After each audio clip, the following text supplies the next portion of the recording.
Before you begin, remove the base enclosure, battery, wireless module, solid-state drive, fan, and system board. Removal. Important. Make careful note of the routing of the speaker and wireless antenna cables for later replacement. Remove the speaker cable from the routing channel on the top cover.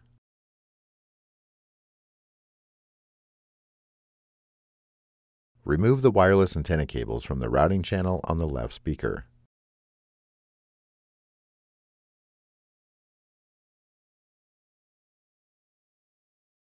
Remove the two 6mm P1 Phillips head screws that secure the right display panel hinge to the top cover.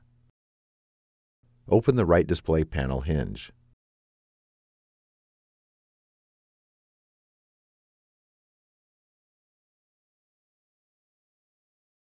Remove the 5mm P1 Phillips head screw that secures the speaker to the top cover. Lift the speakers off of the alignment pins on the top cover and remove.